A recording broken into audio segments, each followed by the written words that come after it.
everyone, welcome to In the Corner, the place where every cricketer wants to be. I'm your host Callum Dunk and welcome to our brand new studio. I'm very excited to be able to share this with everyone. It's been a while to put this together, but in 2026 we are hoping to put as many episodes of the podcast together as possible. We have some fantastic guests lined up, but to start off 2026 we do need to talk about the 4-1 result to the Australian cricket team in the Ashes. And it was a fantastic series to be able to cover. I just wanted to say a big thank you to everyone who's been able to watch all of our daily episode videos. Anyone who's been able to watch our TikToks. We had our first ever TikTok go over 100,000 views. So very thankful for those of you who have been able to jump on and support the podcast. We've got a few major talking points to go through to cover the entire series, but I think it's a magnificent effort that Australia have been able to do this with Nathan Lyon essentially only playing one full test match, and he only bowled 2 overs in Perth, so that doesn't really count if I'm being perfectly honest. Obviously, England's preparation in this series has been brought into question significantly. A warm-up game at Lilac Hill before the first test in Perth at Optus Stadium. Travis Head going to the top of the order, a master stroke from Andrew McDonald and the coaching team and the captain. But is this a permanent solution for the Australian cricket team? I'm not so sure, but we'll talk about it. The state of pitches in Australia. Obviously, we had 2 test matches this summer that only went for 2 days. And in my book, that's not acceptable. Also, the fact that Australia are refusing to play spin bowlers on decks that should be assisting those who spin. And we'll obviously look ahead to the 2027 Ashes and obviously what's ahead for England and Australia in the 2026 calendar year. Obviously, we'll talk about some farewells from this series. Khawaja, Groot getting a couple of hundreds. Harry Brook, obviously the news has just broken about his escapades in New Zealand, getting involved with a bouncer, getting in a fight with a bouncer the day before or the evening before a one-day international where he is captaining his country. Stokes versus Smith in a tactical battle. I think we know who won there. And from an English point of view, their fielding was atrocious. 17 drop catches in the series, and a lot of those were gimmies.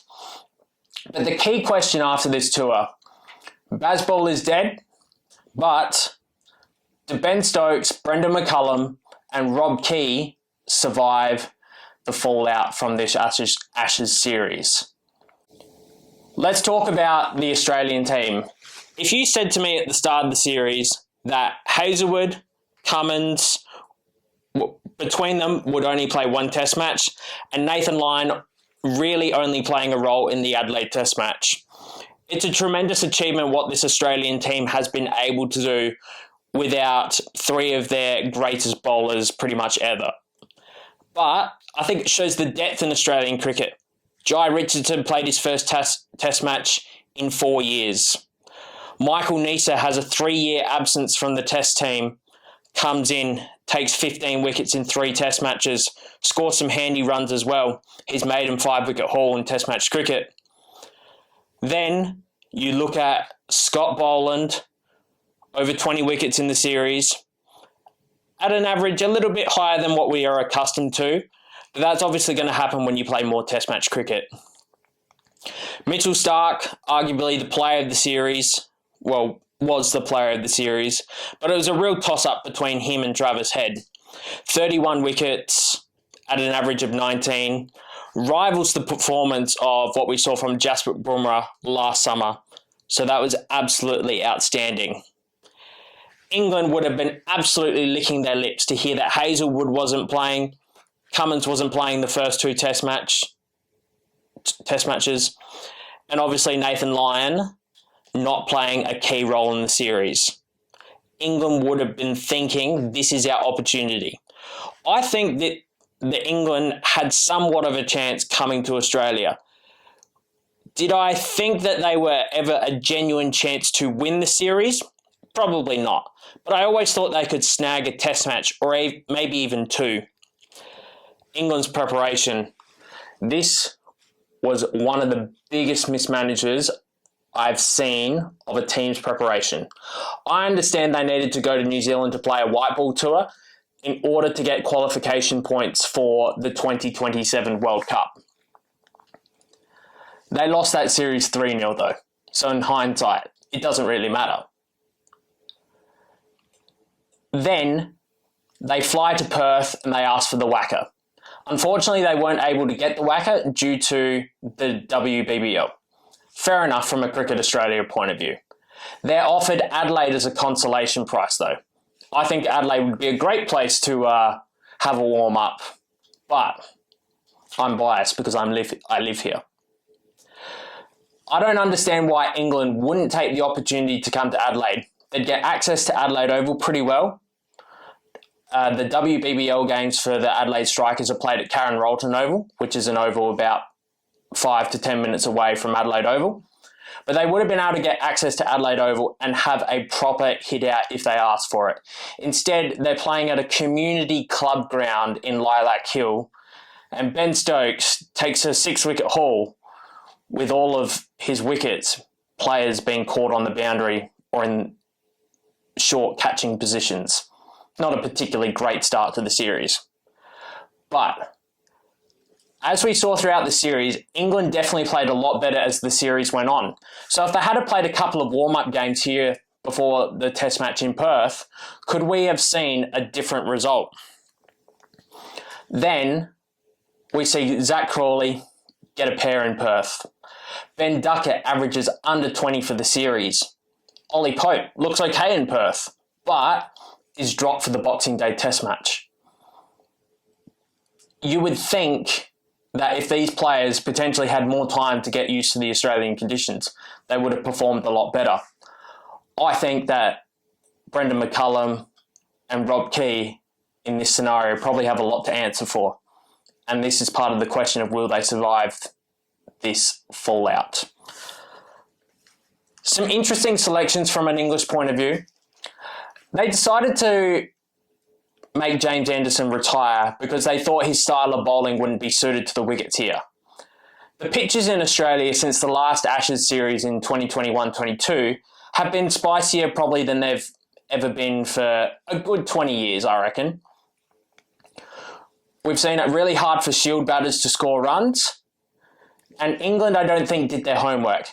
If they had this attack, let's say in 2017-18, where the wickets were a lot flatter here in Australia, then they might have gone a little bit better. But they needed to rely on the accuracy and the patience. When England won here in Australia in 2010-11, it was James Anderson, Stuart Broad for a couple of test matches. Steve Finn was the most expensive, but he was able to take wickets, 14 wickets in 3 test matches. Chris Tremlett came in for an injured Stuart Broad, lit the series on fire with his bounce, relentless line and length, and nicking Australia players off for fun. Tim Bresnan as well came in for Boxing Day, steady line and length, nothing express about him at all. Mid-130s, being able to nip the ball both into the right-handers and away from the right-handers. We saw him be very accurate in that series. England did not read the conditions well. Look, someone like Chris Woakes would have bowled better on this tour of Australia compared to any other tour of Australia that he's been on. I thought it was a bit of a stretch that he'd make it on the tour, but maybe they would have, if they knew the wickets that they were going to get, they would have just tried to get him to go that one more series. But at 36 years of age, as a fast bowler, I would say touring Australia is pretty hard. Bryden Cast plays all 5 test matches for England. I think he would have been lucky to play 3.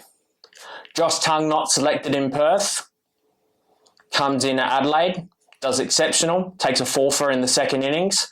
Boxing Day, takes 5 for 45, earns himself player of the match. Took a number of wickets in Sydney as well. I think it was incredible mismanagement that he wasn't playing the first test match in Perth. And look, selecting Mark Wood, I understand why they wanted to do it, but He hadn't played competitive international cricket since February. How do you expect a guy to come off zero preparation and influence a test match? Unfortunately, he took no wickets in Perth.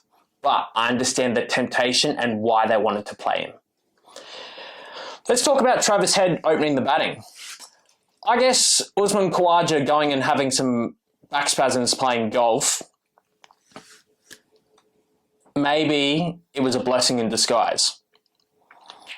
Travis Head has opened a couple times for Australia, most notably India 2023, Sri Lanka early in 2025, but that's in the subcontinent. Opening in Australia is a different kettle of fish. But he's taken up to the challenge.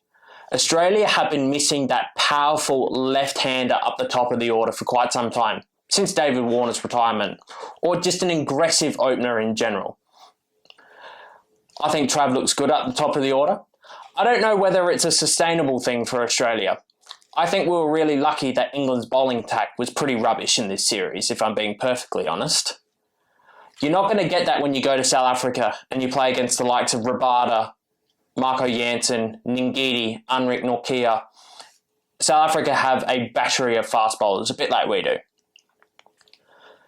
He looked good up the top of the order, not going to lie. And I'm not against Australia trying this, but if you said to me, do you think that Travis Head will be opening in the 2027 Ashes series? I'd say probably not. But if Travis Head does go back down to number 5, Australia's got a bit of a problem. They don't need to find just one opener. They need to find 2. Because Jake Weatherald, in my opinion, has probably not done enough to cement himself in this side going forward. As much as I'd like Jake Weatherald to do well, I think Matthew Renshaw is definitely the next in line. Obviously, there's a number of people talking about Campbell Callaway. And obviously, Sam Conscious is lurking in the background. However, he hasn't done anything convincing in the last 6 to 12 months to really showcase that he should be in this Australian team. The pitches. Let's talk about the pitches. So let's talk about the first test match in Perth. I think that was an okay wicket. England batted 33 overs in the first innings of that game and 35 in the second. I would say that of those 20 wickets that fell, probably 15 of them were self-inflicted. Okay, there were a couple of players who got some good balls, but overall you would say that they gifted wickets to Australia. Mitchell Starc obviously taking 10 wickets in Perth and really putting Australia on top. Australia don't win that game in Perth without Mitchell Starc, in my opinion. As much as Travis Head did an amazing innings, I think if it wasn't for Mitchell Starc, Australia would have gone 1-0 down, and the Australian public would have been in absolute shambles about losing a test match to England. Australia batted really poorly in that first innings as well, and obviously we saw later in that game where Travis Head was able to score 123 off 83 balls, an extraordinary innings. But Australia made the most of England bowling short and wide and not challenging the outside edges of Head and Weatherald. Let's fast forward to Melbourne. A pitch that was interesting. Both bowling attacks, I think, bowled reasonably well. If you said to England when they won the toss they'd bowl Australia out for 152, I think they would have taken it. Obviously, Australia were rapt to be able to bowl out England for 110, a lead of 42. But it was England who bowled really well. Gus Atkinson bowled a really good spell in Melbourne. Then it was Ben Stokes, Bryden Cast chipping in with a couple of valuable wickets that really put Australia on the back foot. Australia batted very poorly in that third innings in Melbourne, and that's the reason that they lost that game. Look, the pitch was not good. Let's be frankly honest about that. But did both teams respect their wickets enough to be able to grind out a tough inning, grind out a hard 30 or 40, which would have been like a 60 or 70 on that type of pitch? And if Australia had got 100 and, well, let's say somewhere between 60 to 80 runs across both innings, more runs across both innings, they would have won that game. Because I think the bowling attack of Australia was far superior to England's. And if they had more runs to play with, I reckon they would have got over the line. But it is millions and millions of dollars. Cricket Australia has probably lost somewhere around $15 to $20 million because of the state of these pitches. I don't think the Perth one was that bad. I think 19 wickets in a day of Test match cricket's too much in Perth, and 20 wickets in Melbourne on the first day of a Test match, way too much. But at least the MCG has come out and acknowledged that they've done the wrong thing by leaving too much grass on the wicket, anticipating hot weather for days 4 and 5. But the Cricket Australia need to find a better way to balance the contest between bat and ball. Every team winning the toss should be looking to bat in Australia. It's just the way that it's always been done. But something to look ahead to next summer when we play New Zealand. Is 4-1 a correct result? I think Australia would be absolutely filthy that they haven't won this series 5-0. They should have won in Melbourne. A poor batting display lost them some potentially valuable World Test Championship points. I think that there were 3 main individuals who stood out for Australia. Obviously, Travis Head arguably could have been made player of the series. Mitchell Starc, player of the series. Alex Carey, outstanding. But the rest of the Australian team didn't actually have that much of an impact. Yes, Steve Smith got 100 in Sydney. A great innings, by the way. But there were just little bits of individual brilliance from some players throughout the series. Marnus, couple of 50s, one in Perth, one in Brisbane. Jake Weatherald, a very stylish 72 in Brisbane. Cameron Green, obviously not performing as well as people would have liked. Usman Khawaja, a valuable 82 and 40 in Adelaide. But no one went to go and kick on the way that Travis did, or Alex Carey with the bat. I think Australia's batting outside of, Smith, who averaged 57 and only got out 5 times in the series, 3 not outs really boosts the average. Head, Carey, those were the main 3 batsmen who were able to contribute. There were little cameos from the other parts of the Australian team, and other than Travis Head, who averaged 60-odd, Joe Root averaged 44, 400 runs. Harry Brook averaged 39. Steve Smith averaged 57 because of those not outs. But basically, all other players from both teams averaged between 32 and somewhere around 20. Even some of the bowlers actually averaged 20 throughout this series, which I think is extraordinary.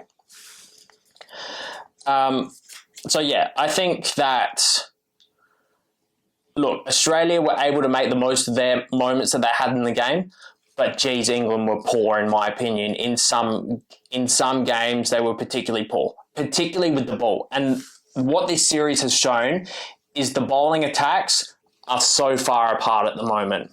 And that's with Australia playing a second-string bowling attack and not trying to be disrespectful to the likes of Michael Neser, Brendan Doggett, Jai Richardson, because they came in, they fulfilled their role, but they wouldn't be first-choice players if Hazelwood and Cummins were available all series.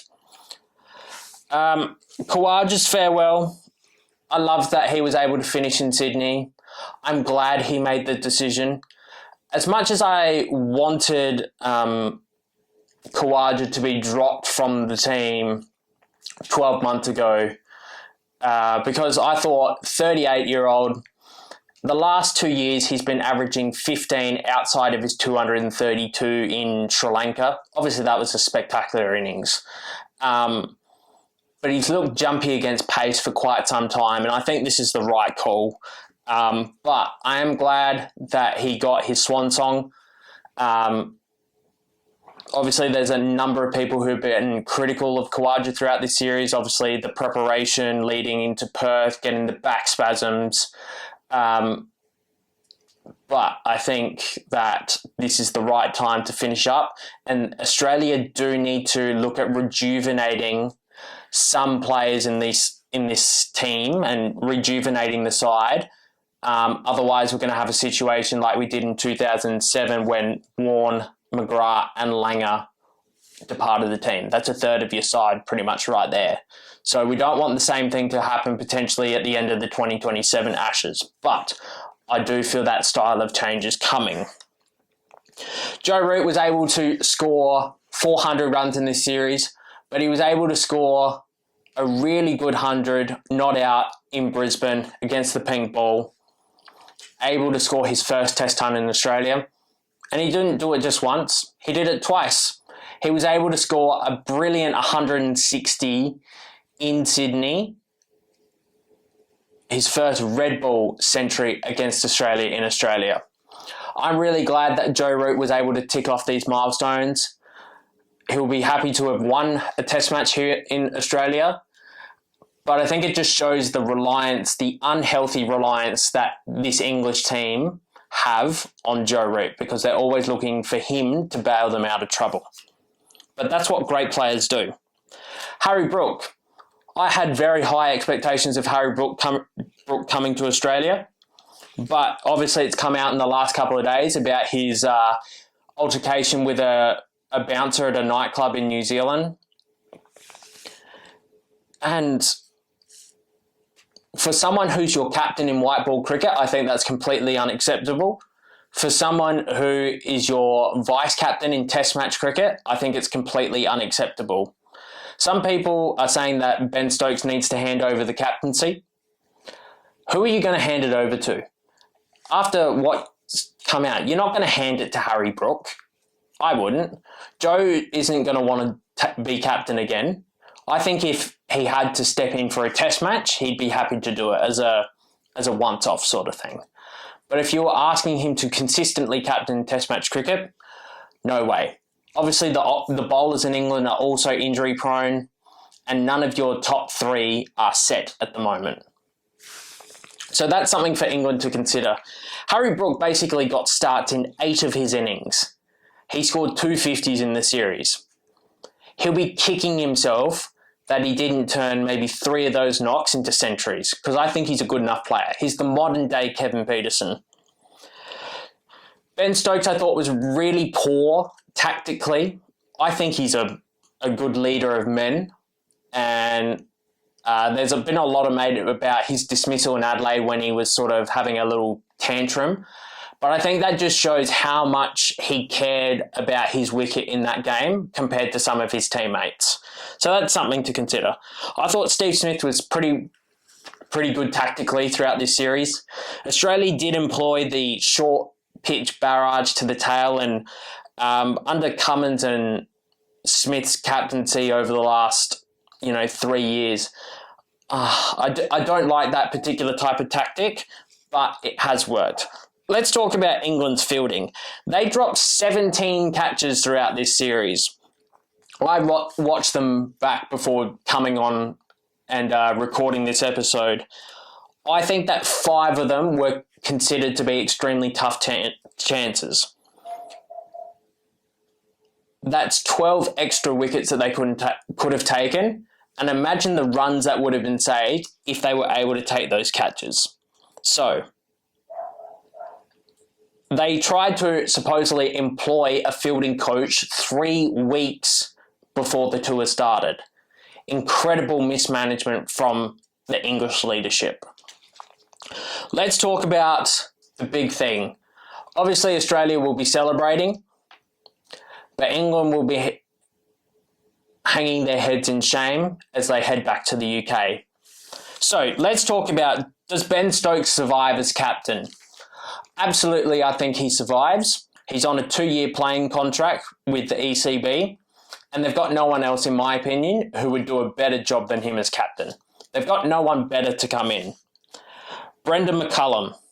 I think he survives simply due to the fact that he's coach of England in all 3 formats and contracted until the 2027 World Cup. That's still a fair way away. That's nearly 2 years away because it's in the back end of 2027. It would be an extremely expensive exercise to be able to pay him out. Do I think England are good for the money? Yeah, absolutely.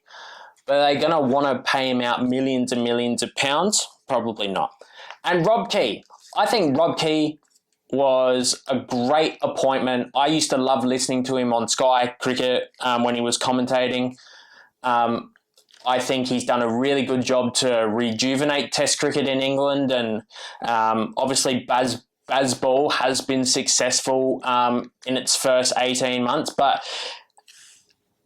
Brendan McCullum has played against India twice, or coached against India twice, I should say, and he's coached against Australia twice, both home and away. He hasn't beaten either of those two sides. And if an English team is not beating those two sides, then that's who England strive to beat. So if they can't beat two of the big three, even in their home conditions, I think that is a cause for concern.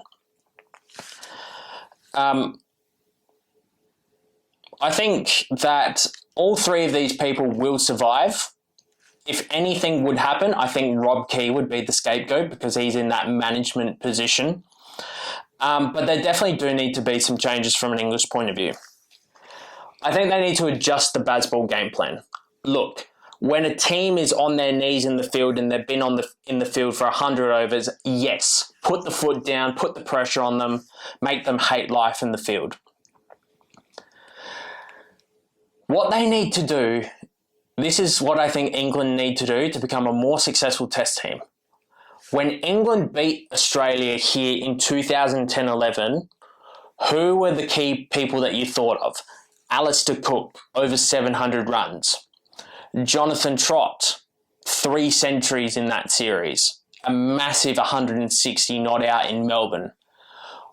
We've seen when India have come to Australia, Pujara, Rahane, literally blunt the bowling attack of Australia, come back for those second, third, fourth spells, really make those legs tired of the bowlers. Where is the Alistair Cook type that's coming through county cricket? Where is the Jonathan Trott type? It's all good to have these players who can play flashy and belt the ball to all parts in England when it's a small ground and flat pitches. They didn't learn anything after playing in Perth and driving on the up. An incredible lack of mismanagement. Also, if I'm a coach of a cricket team, whether it's international or grade cricket or whatever, and someone plays a pretty shit shot and gets out, like Jamie Smith just slapping to point, deep cover against Marnus, of all people, and getting out for 46 and throwing away a start while Root at the other end's on 130, I'm absolutely calling out the players on that. But it just seems like a boys' club, this English cricket team. And look, it served them well for a period of time, but you've got to adjust. And if Brendan McCullum is not going to be able to adjust, then I don't think he should be the coach of the England cricket team. But having said that, if you get rid of Brendan McCullum, you've got the tough job of finding someone better to replace him. If there's no one better, obviously you stick with McCullum. But when I think of leading coaches who would want to coach a national side, is Ricky Ponting going to want to coach England? Hell no. Is Justin Langer wanting to coach England? No. Could someone like Jason Gillespie coach England after what happened in Pakistan? Yeah, it might be of interest to him. But I'm trying to think of who could they target that would be better. Could they put a call out to someone like Kumar Sangakkara, who spent a lot of time in England and spends a majority of his time living in England now? I don't know what they're going to do, but they need to find an Alistair Cook type. They need to make flatter pitches in county cricket. The fact that Shoaib Bashir did not play a single game here is ridiculous. And how many games could England have played with a better spinner? Because it was all about getting Shoaib Bashir ready to take on Australia. Shoaib Bashir, look, I'll be it's harsh on a young man, but he's not at the standard to play Test cricket. Where is Jack Leach? Where is Tom Hartley? Where is Matt Parkinson? All these spinners that have played for England in recent time. What about Rayan Ahmed out here playing Big Bash cricket for the Hobart Hurricanes? You know, they could have potentially drafted any spinner they wanted into the squad, but they chose not to and play a part-timer in Will Jacks. Look, I thought Jacks was okay in points, but he is not a frontline bowler, and you're expecting him to perform that Moeen Ali type role. I think Moeen Ali was an exceptional cricketer for England, but he was not a frontline spinner. He was a batsman who could bowl some spin, and they tried to turn him into the next Graham Swan. The England players need to be able to adapt their game plan. Harry Brook, someone that comes to mind. So many brain fades throughout this series. Dumb shots. Would Joe Root have played those types of shots? Absolutely not. Even when Joe Root was younger, would he have played those types of shots? Absolutely not. So I think they need to pay more respect to county cricket, make flatter pitches that actually suit spin bowling. But the problem is, in county cricket, the counties don't actually serve the England Cricket Board. Whereas in Australia, the Sheffield Shield teams, the states, serve Cricket Australia. The counties want to make money for themselves, and they think that getting green pitches for seamers to produce results is the way to go forward. So, overall, I think it was a great series of Test cricket to watch as a spectator from an Australian point of view.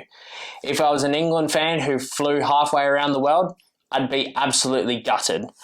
What do I think is going to happen in the 2027 series?